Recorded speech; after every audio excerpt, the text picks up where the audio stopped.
You're listening to the God Life Culture Podcast, where faith and what's trending collide.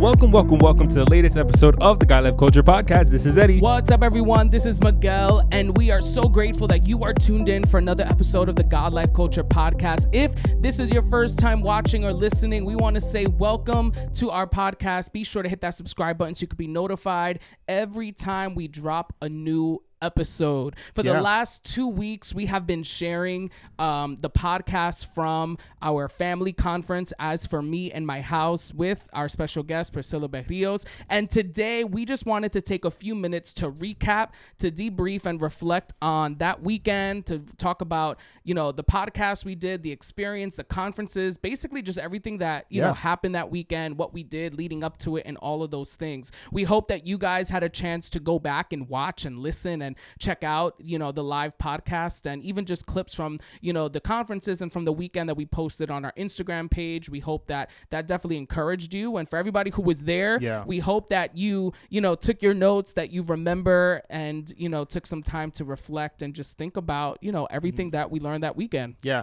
Listen, I mean, the weekend was jam-packed. Absolutely. Friday, Saturday, Sunday. Right. But for the people that took advantage of that, you know, that's not something we always do. We're not, you know, back in the day, you were in church Monday, Tuesday, Wednesday, Thursday, Friday, Saturday, Sunday, 2 times a day and all that stuff or whatever. Now it's not like that, you know. So when opportunities like this arise where, you know, the church or a ministry in the church is putting together something with a purpose, you know, it's something that you need to definitely take advantage of. Even when sometimes a topic you think you're a know-it-all about it, or maybe like, oh, you know, like we had one of our segments had to do with parenting. You know, even if you're not a parent, you should have went. Or even if you don't have kids at the moment, you still should have gone. And the reality is that even some of those things that were spoken about and that we discussed are things that aren't just related to parenting. Can be related to any area of your life. Any area of your life, any area of childhood, whether it is you have nieces and nephews, whether it is you have little cousins, whether it is you have neighbors, you know. So I just, you know, I definitely want to start off with that. You know, I'm very grateful for the people that took advantage of this opportunity. I call it like a banquet. You know, there was a 3-day, 3-course meal that was set up for people that took advantage of that and came back for seconds. You know, you did what needed to be done, you know. And Priscilla was amazing. Like, honestly, you know, we had her on the pod twice. We enjoyed both times we had her on the pod. Very informative, not only in the clinical, but also in the spiritual and just in like just everyday general life. But to see her operate in person, I think was a sight to see. Absolutely. To see her go into moments of speaking about something clinically, about something practically, and then you see how she would go left and enter spiritually, and then she'd be like, okay, but this is the conference, I got to bring it back. You know, I think it was something that was fantastic, you know, to see, because not everyone has the ability to give a conference. You know, you invite a preacher to come preach, and then you invite that same preacher, hey, we need a conference for such and such day. They'll preach again instead of doing a conference. Right. You know, but not everybody has the ability to switch hats when it comes to that, and she did a great job. Yeah, I mean, and then when it was time to preach, right, she put that pastor hat on as well, and was able to, you know, maneuver that well also. So I think it was just overall a great weekend. She was, you know, a great speaker for it, and for it being our first time, putting together live podcasts and putting together a weekend like this, in this sense, right? I think it was great, right? You know, one of the things that stood out to me in one of the conferences that she was talking about, it was focused on parenting, right? A lot of the conference. But like we said, a lot of these things could be applied to different areas of your life. And one of the things for me that I loved was when she spoke about the method versus the message, right? And how a lot of times as parents, you know, forget that it's not so much, you know, what you do as parents, but almost how you do it. It's not, you know, what you say, but it's how you say it, you know, and how, you know, either of those things, if done incorrectly, right, can kind of damage the delivery, damage the message, and then the person receiving it, which is your child, right, ultimately may not receive it at that moment because something along the way wasn't right, right? The whole idea of, you know, it's not necessarily what you're saying, but it's how you're saying it that may need to be checked, may need to be rethought, may need to be, you know, reorganized and kind of, you know, delivered in a different way. And what I loved about it most of all was the idea that this could be applied to so many different things. The idea that your message could be great and your message could be one, you know, of love and encouragement, and it could be, you know, with the intention of helping someone grow. But if the method you go about it is incorrect, or if the method you go about, you know, delivering that message is not wise, damage can ultimately be done, you know? Yeah, definitely. And I think I loved hearing that, you know, the idea of, you know, lecturing a lot of times does not work. Right? Just sitting there and talking to someone and telling them what they're doing wrong and how they're doing it wrong and all those things, specifically with parenting, right? Yeah. Telling a child, you know, what they did wrong, what they should do next time, why they're like this, and just kind of lecturing all these different things, right? A lot of times that does not work. No, and I think that one of the other things, which sometimes, you know, a lot of the information sometimes like, oh, that's obvious, but it's not. Because you don't practice it accordingly. You know, and one of those things is the idea that what worked with one kid doesn't work, may not work with the other. You know, and I feel like sometimes as parents, you have your first kid and, you know, you've mastered that. You've developed the skills and the tools and how to, you know, communicate and how to discipline and how to put boundaries with one kid. And you think that automatically, since it worked with kid number one, it's supposed to work with kid number two. There are times that it does, but there are definitely times that it doesn't. Right. Whether it has to do with gender, whether it has to do with personality, whether it just has to do with time. You had your first kid 10 years ago. A lot of things that's changed since 10 years ago. This new breed of kids is completely different.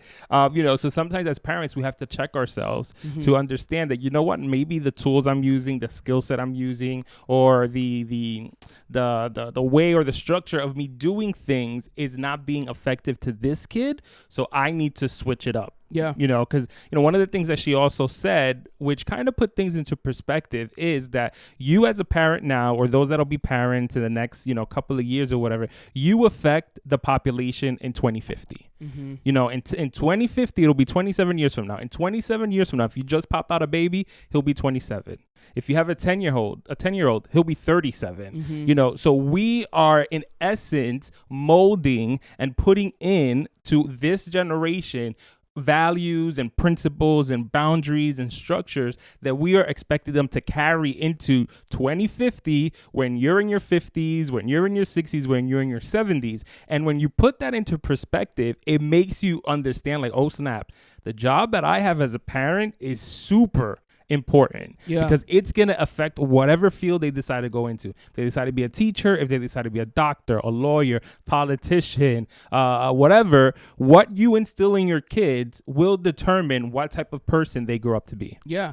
One of the things I love that she discussed, she was discussing different parenting styles and different types of parents. And one of the parents that she discussed was, your parenting style was the herd mentality, right? Yeah. The parents who kind of do just what other parents are doing, whether it's on social media, within their family or their circle, they don't really have legit reasons or don't really have, you know, evidence that this works, but because other parents are doing it, because other parents are posting about it, because other parents are going on those type of vacations or doing those activities, they feel the need to do the same and just follow the herd.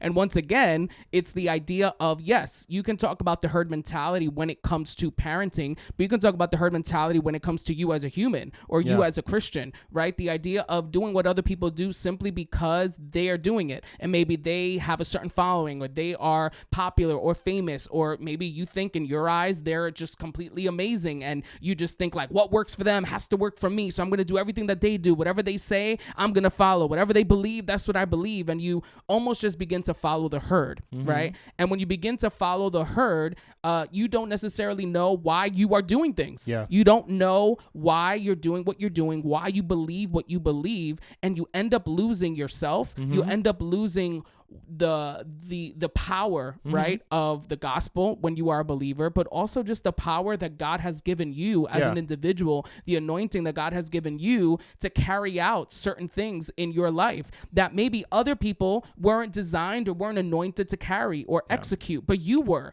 But you're too busy kind of following other people or trying to, you know, follow the steps of others to see what they received and see their breakthrough, that you lose out on your blessing. You lose out on what was meant for you. So I think this idea of the herd mentality is something that can not only be applied to parenting, but can also be applied to our lives and our everyday lives. Are we simply just going through the motions? Are we simply just going through the routine of being a Christian and coming to church and doing all the things that we're supposed to do because that's what everyone around us is doing? Are we actually letting it impact and influence us and change us and affect us, right? Or are we just doing it like we said a few weeks ago, just to check off a box? Yeah, you know, and I think it's super important. You know, there's nothing wrong with the idea of being inspired by what you see other parents do or other families do. There's nothing wrong with seeing someone enjoy something and be like, you know what, that'll be really cool for us to try and everything. But it's about checking your heart. You know, you want to make sure that anything you do in life as a parent, as a grown person, as a young person, is because you are doing it for yourself. You know, I want to do it because I think it'll bring me joy. I want to do it because I think I'll be useful in that area. I want to do it because I think I'll be a benefit in whatever it is that it is, you know. But when you're doing it under the guise and under the perspective that you want to post a picture, you want everybody to see you doing it because you want to feel in the know, in the clique, in the whatever, you know, that's where things go left. You know, Priscilla spoke about a lot of different parenting. She spoke about fear-based parenting as well. She even introduced this book by Tim Kimmel, which is called Grace-Based Parenting, which was one of the parenting styles that she actually follows. And she also, you know, encourages people to pick up that book. Go, you know, find it on Amazon and Barnes & Noble, wherever. It's called Grace-Based Parenting by Tim Kimmel. You know, and it's a book that really focuses on delivering three things to your kids, which is their need for security, their need for them to understand they're significant, and to find their strength, which is the invaluable gift of love, purpose, and of hope. You know, and it really bases everything on the parenting style about not being fearful. You know, we live in a scary world, but you also serve a powerful God, so there's no reason for you to be, you know, parenting so scared, like you know, about feeding your kids security and authority and love and correction as well, because correction is important also, you know. So it was really great to, you know, dive into like different parenting styles that we grew up in that affected us negatively, and then us now, you know, being in the age where, you know, we're currently parents, or we're, you know, you're starting parenthood journey or whatever, where now you're trying to be like, okay, that was not nice or that wasn't really good, or that didn't feel nice for me growing up, you know, but I also want to keep a balance. I also want to make sure that I don't go too far to the other side where I'm just letting my kids do whatever it is that they want to do because I want them to be happy. So where's that middle ground? And a good place to start with that is grace-based parenting. Yeah, and one of the things I love when she talked about the fear-based parenting, she said this phrase, and she said, I am alert, but I am not alarmed. Yes. And it was the idea of there are a lot of things in this world that are going to throw us off, right? As parents, just thinking about the idea of raising a child in this time, in this generation, in this world is crazy, with all the craziness and chaos that happens each and every day, right? Day in and day out. But the idea of being alert and not alarmed is a principle that we can take, again, in other areas of our life. Do we live in anxiety every day because of what's happening around us? Do we choose to live in worry, in a state of panic, in a state of, feeling like something wrong is going to happen because of the times, because of what's happening around us? Or do we choose to confront the issues and the problems head on? Yes, we are living in a time that's very turbulent. Yes, we are living in a time where everyone is anti-God, anti-church, anti-Jesus, right? Yes, we are living in a time where, it seems like people just don't want to follow God, don't want to look at things through a biblical worldview, don't want to have anything to do with us as Christians. Yes, all of those things can be true, but because those things are true does not mean we will live our life in fear every day. We have to interact with our world. We have to engage with our culture. We have to go to work and go to school and, you know, go to doctors and different places, right? Where we are interacting with people every day. Are we going to be anxious? Are we going to be alarmed with the things that we hear? Or are we going to choose to confront everything head on and know that, yes, this is wrong. Yes, we are living in evil times. Yes, we are living in turbulent times, but my hope is in God. Yes, I am raising a child in a time where things are crazy and what's out there is, you know, just pushing everything that's just against what we believe, but I will not be scared by that. I will not be alarmed by that. Instead, how am I going to make sure that my child grows up knowing the truth? Yeah. How am I going to make sure that as for me and my house, we will serve the Lord? So it's that idea of you can choose to run away from things in your life. You can choose to run away, you know, from the hard times and you know, just run away from following this path that God has set before you out of fear and out of worry. But you can also choose to stay and fight, and you can choose to, you know, take that road that, yes, it's difficult, yes, it's hard, and yes, it can be alarming, but choose to be alert. Yeah, definitely. Choose to fight back, choose to confront those things head on and not let the enemy kind of gain ground and gain territory.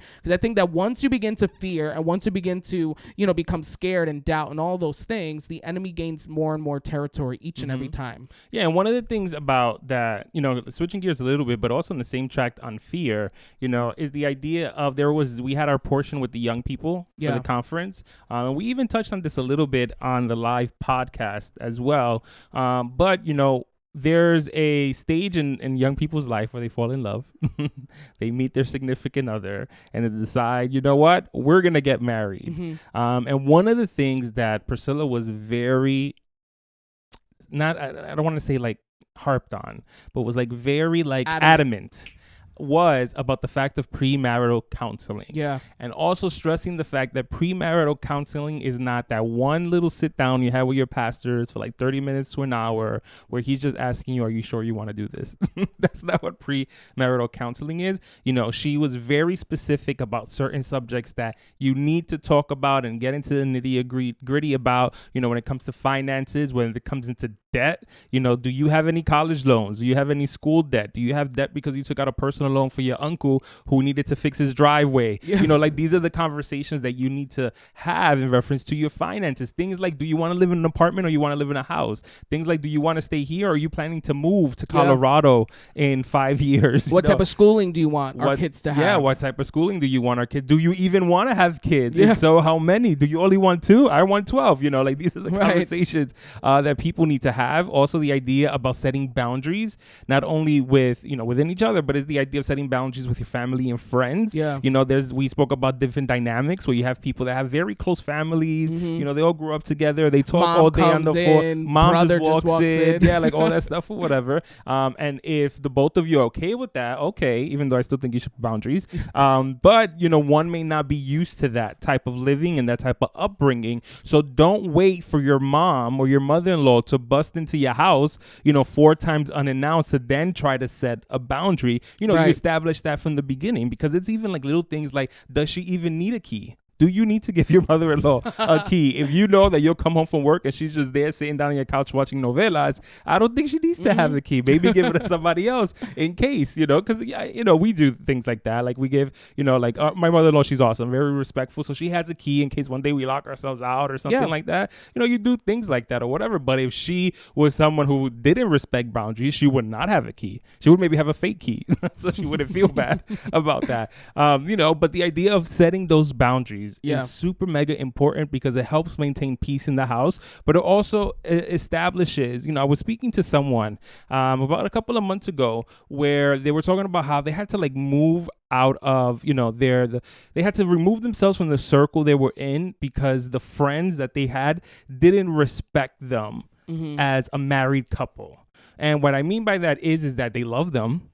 They grew up with them, but the idea of understanding, no, that's my wife, you know, she makes certain decisions, or that's my husband, respect him as my husband, regardless of this, that, and the third, was something that they couldn't comprehend because they all grew up together as kids. So they had to be like, well, we're going to set a boundary, which is we're going to remove ourselves, not from the friendship circle, but maybe from certain things so that they could establish like, hey, this is my person. So because this is my person, you respect them, or unfortunately, we're going to have to kind of separate from certain things. And, things like that hurt. But one of the things that Priscilla kept on repeating during the weekend was to lean into the uncomfortability of things. And sometimes those conversations are uncomfortable. Those boundaries may be uncomfortable, but lean into it because that's what's going to bring you peace at the end. Yeah. I mean, overall, at the end, one thing I noticed through everything that she said with the different groups was the idea that communication is key. Yes. Everything, whether she was talking about parenting and children, whether she was talking about church leadership, marriage, friendships, everything came back down. And even the questions on Friday, people were asking questions. How do I deal with this? How do I deal with that? How do I deal with this type of friend or that type of parent? Or what do you say? Communication is key. You have to talk about it. And that is the hardest part, right? Talking about it, expressing yourself, expressing and identifying the problem, right? Where a lot of times, we just don't choose to talk about it. We choose to just deal with it and move on. And that is what makes everything just so much worse. So everything that she was saying, it would keep coming back to the point of we have to talk it out. So I encourage you, if you're listening and find yourself in a place where you're going through some, issues in whether it's in parenting with your children or with your spouse or a friend, any type of conflict, have you spoken about it? Yeah.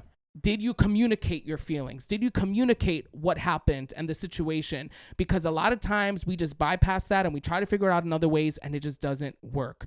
But overall, this weekend was great. It was amazing. And it was just an opportunity for growth and knowledge. So I encourage you, if you find yourself in a new season of your life, whether it's a new job, a new position at your church, a new position at your job, a new season in parenting, whatever it is, I suggest you choose growth. Yes. Let growth be your goal. Whether it is you've been in the ministry for 5-10 years or you've been in the ministry for 35 years, right? Growth should be the goal. And growth doesn't always mean numbers. Growth can just mean knowledge and wealth of wisdom and knowing how to deal with things and finding more information and more resources. Aim to grow. And that was one thing that I was encouraged this weekend, that, regardless of how long you've been doing this, sometimes you need to sit down and learn. Sometimes you need to sit down and take notes, right? Sometimes you need to sit down and see someone else do it and observe what they did and hear someone else's story and hear how they got through and hear the steps that works for them and what they encourage you.